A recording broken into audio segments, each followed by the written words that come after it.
Hey there. You know me. It's Carter. Welcome to Youth Group. Glad that you're here. A lot of what you're about to see was recorded before the traumatic and tragic events in Washington, D.C. on January 6th. So just keep that in mind when you watch this. I think it still really holds up, but I did want to re-record this intro because I wanted to let you know that it has been a very difficult 2021 and we're 2 weeks into it. But we're all in this together, no matter what. Okay? I don't care how far apart we are from one another physically, socially, all that. We're still all in this together, and I still got your back. So with that, here's Youth Group.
Boy, howdy, welcome to Youth Group. Today is a big day. Driving around beautiful downtown Madison, Wisconsin. Ooh, that is a cop trying to get people for speeding. He ain't gonna get me, because I'm going 25 miles an hour. Y'all gonna catch me, copper? Anyway, we got a great video for you this week. Talking about some goals.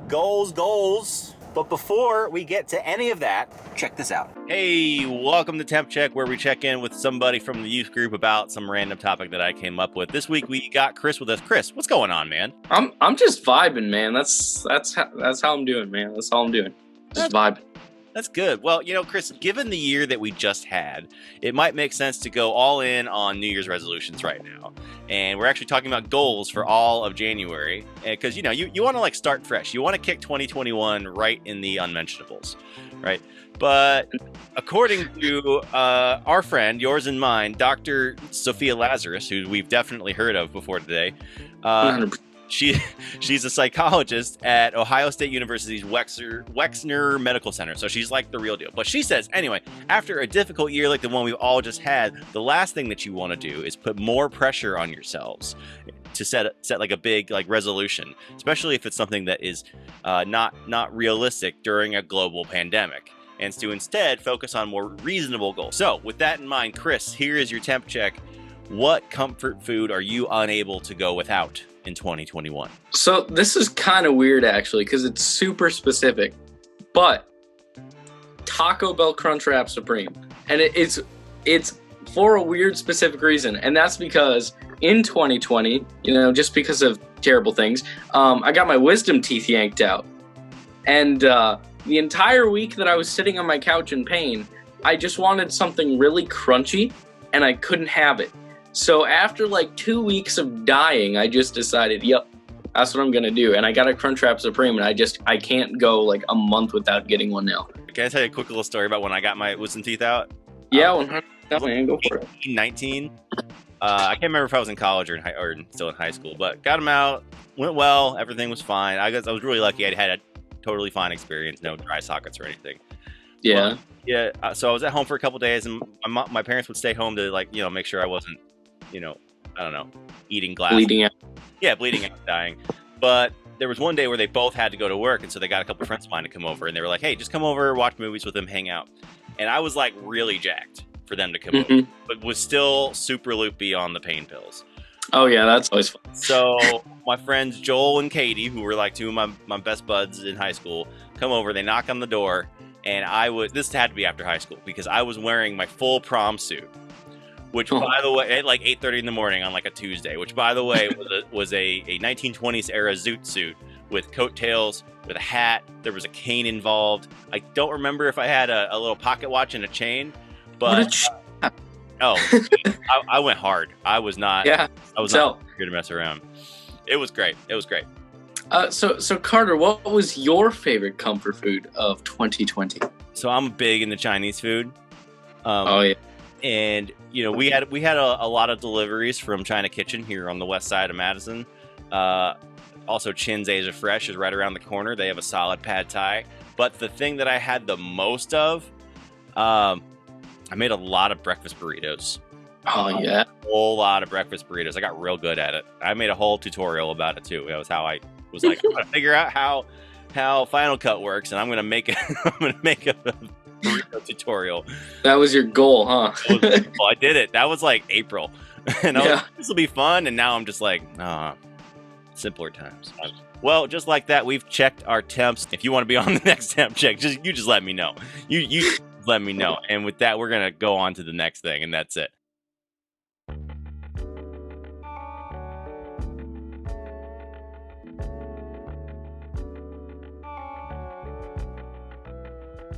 So do you have any big goals for your life? Do you have anything that you're working towards? We all want to make a difference in the world, but in order to do that, right, you got to set some goals. A lot of people have accomplished a lot of things in their life because they were goal setters. And we're talking about athletes who have won championships, musicians who have had a hit record, authors with the best-selling book, world record holders, Olympians, you name it. If somebody has accomplished it, they've likely had a goal. That made me wonder how many of these goal setters actually started out by setting their goals as a New Year's resolution. Take this song, just for example.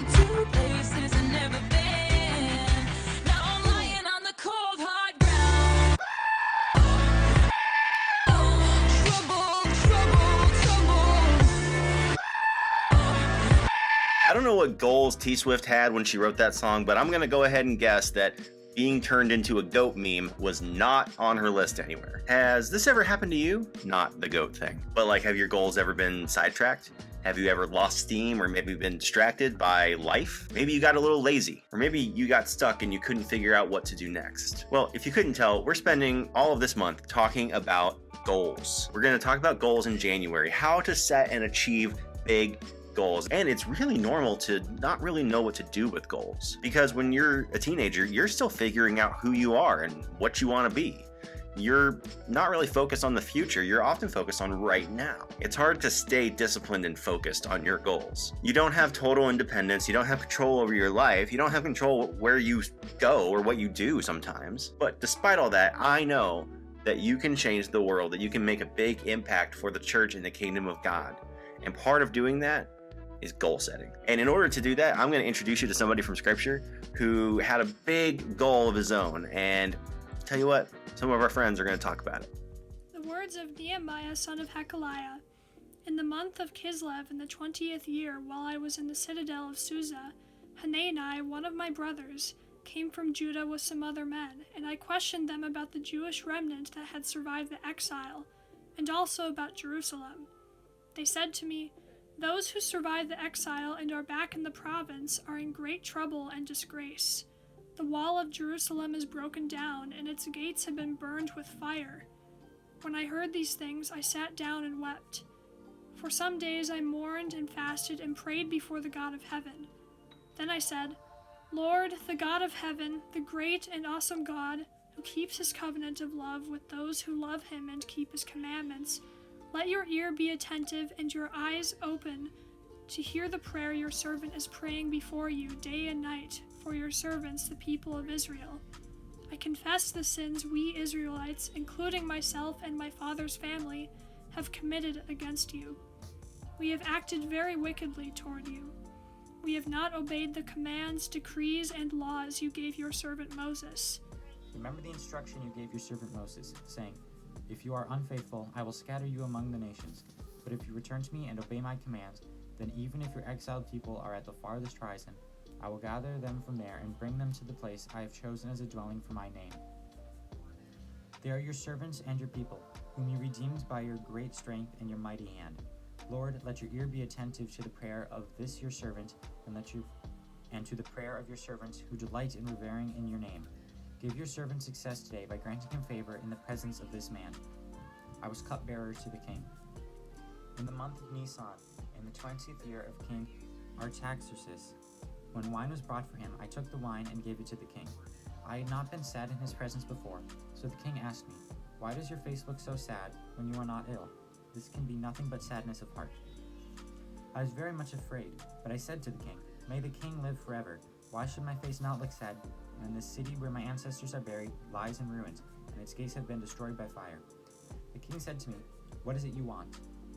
Then I prayed to the God of heaven, and I answered the king, 'If it pleases the king, and if your servant has found favor in his sight, let him send me to the city in Judah where my ancestors are buried, so that I can rebuild it.'" So we're talking about Nehemiah, and if you remember, we talked about Nehemiah right after the pandemic started. I remember it was one of our first online youth groups. Memories. Anyways, if you want like a refresher on what the whole book of Nehemiah is about, be sure to go check that out. But for now, I just want you to think about 3 things in that story we just heard from Nehemiah 1 and Nehemiah 2. First, Nehemiah's goal began with difficulty. He didn't set his goal just because he was bored or because he needed something to do, or because he saw something trending online and said, I should do hashtag a new me in 2021. No. Nehemiah had a hard thing happen to him. And we all just had a hard year in 2020. I mean, it sucked. It was the worst. But ask yourself this: what did it teach you? What goals can you set for yourself based on what you learned in 2020? Let those hardships and those setbacks be a lesson. So Nehemiah's goal began with difficulty. His goal also began with prayer. If you notice, as Nehemiah wept, he fasted and he prayed. It was his first response. And he did this because he knew his goal was so big that he couldn't do it just by himself. So he went to God for wisdom and guidance and help. So Nehemiah's goal began with difficulty, Nehemiah's goal began with prayer, and Nehemiah's goal began with God's help. Nehemiah stood up from his prayer and fasting. He rose from his prayer stool determined to attempt a series of really, really difficult tasks. And he knew his own wisdom and his own experience were not going to be enough, and that he needed God. The size of the goal forced Nehemiah to put his faith in a God who could do what Nehemiah could not. The book of Nehemiah begins with destruction, loss, and grief. But that's not where the story is going to end. And as we study Nehemiah over the next few weeks, we're going to see what Nehemiah discovered. Big difficulties can inspire God-sized goals. So this week, I hope you'll think about this question: what breaks my heart? Or maybe, what should break my heart? What difficulty in your life can teach you and inspire you to dream about what you can do with God? And then how do you bring that to God in prayer? So I know the question, what are your goals for life? Sounds scary, or it might even sound cheesy, or like something that your guidance counselor at school makes you do. But I just want to tell you this: instead of waiting around for inspiration, instead of waiting around for clues or even cues on what to do, what if you, like Nehemiah, took action, looked around your life, found problems that need to be solved, problems that impacted you, problems that impact others, problems that impact the whole world, big difficulties, and let that inspire a God-sized goal? What would happen? So before we go to worship, here's some questions that I just want you to consider to help you start thinking about this as we talk about it over the next few weeks.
this for your glory.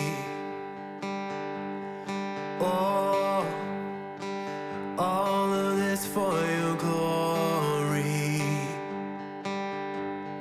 Oh, all of this for your glory. Oh, all of this for your glory. Oh, all of this for your glory. Oh, all of this for your glory.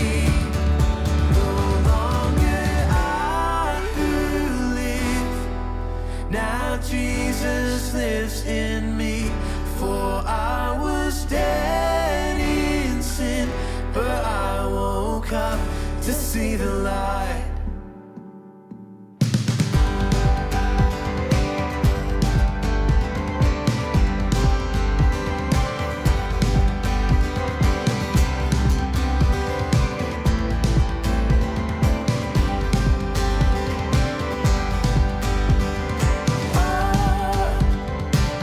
All of this for your glory.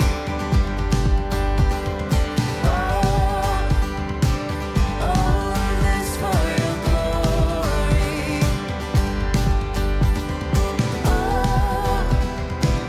All of this for your glory.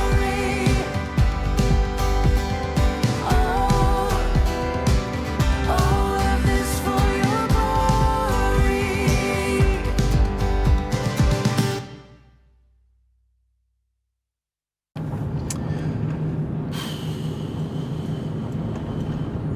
Oh, you're still here? Of course you are. You're still here.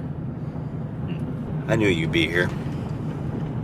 I knew we would be having this conversation. If you're watching still and have not gotten bored of this yet, thank you, first of all. I still appreciate you. And I really think you would be best served, if you're watching this live, of course, to join us at the after party. It is taking place on Zoom right now. That's what 2021 needs. Just more Zoom meetings, more waiting rooms, more breakout rooms, more chats, more virtual backgrounds. Until we can gather in person, that's how we're gonna gather, at least for now. And I'd love to see you there, because I miss hanging out with you guys. Anyways, come on down.